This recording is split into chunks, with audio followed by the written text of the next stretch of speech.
So you had a background in traditional media before co-founding ViewLift with Ted Leonsis. When did your involvement in the digital world begin?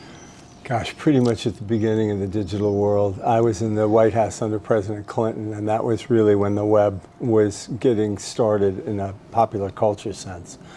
And so that played a part in my government work, putting together the program AmeriCorps. But from that point on at Discovery and at National Geographic, their futures were very much wrapped up in digital. And then I ran a sports media company for Paul Allen, the late Paul Allen, called Sporting News, where the digital side of the business was really key to its growth. ViewLift came out of those experiences and Ted Leonsis's co-founding at AOL, and so it was a natural evolution. All of that fed into our decision in 2008 to create ViewLift. And we saw the advantages of these new technologies as ways of distributing content all over the world. It was very exciting for those of us who had come out of traditional broadcast and media. And your remarks at Sports OTT Summit touched on some of the biggest collisions between traditional media and the streaming world. You've said the era of broadcast and cable dominance of sports distribution is ending. What did you mean by that? Well, I think everyone in the landscape, in the ecosystem, is experiencing substantial change. You've got traditional media companies who are backing out of sports or reducing their investments because of the cost of rights. You have a whole bunch of new folks coming out of the technology world who are stepping into that gap. We saw it yesterday when Apple got the exclusive global rights to US Major League Soccer. And you'll see more of that out of the Amazons and Apples and Netflixes of the world. You've also got traditional powerhouses in various regional markets having to re-examine their business models. And at the same time, technology has allowed the content owners themselves to go directly to consumers. And so you're seeing that at the league level and at the team level. So we'll be talking at the conference about all of those and trying to kind of look around the corner and see what's coming next into this ecosystem. And so ViewLift is a streaming and monetization platform for leagues, teams, media companies and others. Do you counsel your clients to stay away from traditional linear license deals and just stream? No. It is interesting to see that Major League Soccer made that decision for the next 10 years. But we always encourage our clients to take a look at what their linear options are. Frequently, though, you'll find that linear distributors won't take all of your games. They won't cover you in all territories around the world, and so you've got these blackout points that you need to cover. So what we do with our clients is try to figure out how to maximize both reach and revenue. And streaming is a tremendously important part of that and becoming bigger and bigger. Last night, there was a study released that said that the streaming market is going to go up by $7 trillion in the next decade, which is an extraordinary rate of growth on top of what was already a very large business. So having streaming and having direct-to-consumer as part of your arsenal is going to be really important to sports entities' successes in the years ahead. Absolutely. You've also noted that there are new players stepping up to license sports rights. We've been expecting tech companies to become the largest licensees for some time, but it hasn't happened yet. Why would you say that is? Well, I think you're starting to see it again. Last night with Apple TV, that was a major deal and a major decision. First big pro league in the United States to go exclusively streaming and globally. I think that the technology companies have been trying to really understand what the incremental value addition is to have sports as part of a package. So Apple TV, as an example in this new deal, they're offering all of the games for MLS and all of the shoulder programming without an increase in the Apple TV subscription, at least for now. And they therefore have to say, well, I'm going to capture a bigger market who will come to me because I'm the home for this. And I think because they're technology-based companies, because They have very, very successful core businesses. They've looked at how license fees to content owners have escalated over the past years, and they've asked themselves if they're going to get a return on it.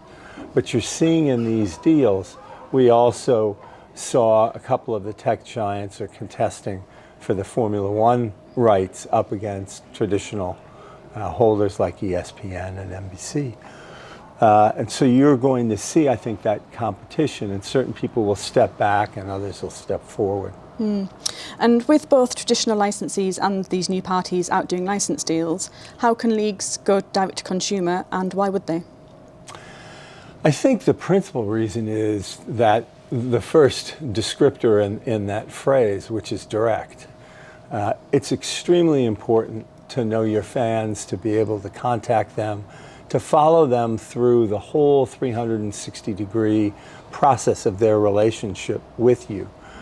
That allows you to understand what they're looking for from you, how they choose to build communities, and helps you create with them, as opposed to pulling them into, a really valuable community and service. And so I think direct-to-consumer allows you to maximize your revenue, because you don't have a middleman, to be able to personalize what you're providing for your fans, and to create a real home rather than just a place where there are a few games offered. And FIFA recently announced a huge streaming service too. ViewLift has helped smaller leagues do this for years. How is your technology helping them to launch and to grow? The FIFA deal is enormous and incredibly interesting, and the volume of content it offers, 40,000 games a year, is mind-boggling.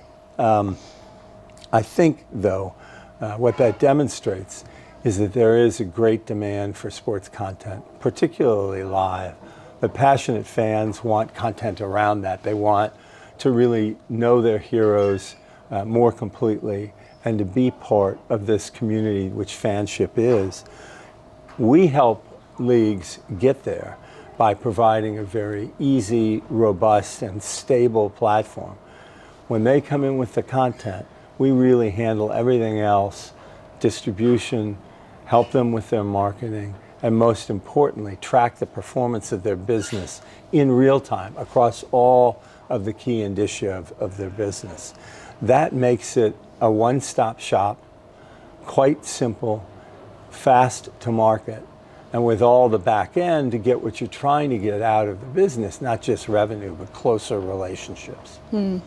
And do you think we've reached saturation point where there are too many subscription services, and will fans continue to pay for more? Yeah, I think the answer to the last question is yes. And that is provided you're making them more than satisfied by what you're providing. We've been hearing there were too many services since there were two. And what we've seen year after year is that there are more subscriptions now per household than there have ever been. That's an indication that people will seek out content they want, but they want greater simplicity, more choice, and opportunity. And so services have to be constructed to make it easier for people. If I'm a fan of PSG, I need to be able to get to their games and not spend the night before researching where they may be carried. And so making things easier, making it more personalized, letting me go in and see what's new about my favorite players, all of that helps to make for a better experience. And when you do that, then I don't think there's an absolute maximum number of services, any more than if I said to you, how many entertainment options do you think you have on a given weekend? They're endless, and they'll be endless in the streaming world as well. Yeah. Okay, let's do a few quick-fire questions then, just to finish on. So 2 years from now, will there be more games streamed or fewer? Far more. Will it be easier for fans to find out quickly where to watch their favourite team? Yes. Will teams have their own DTC services or just leagues?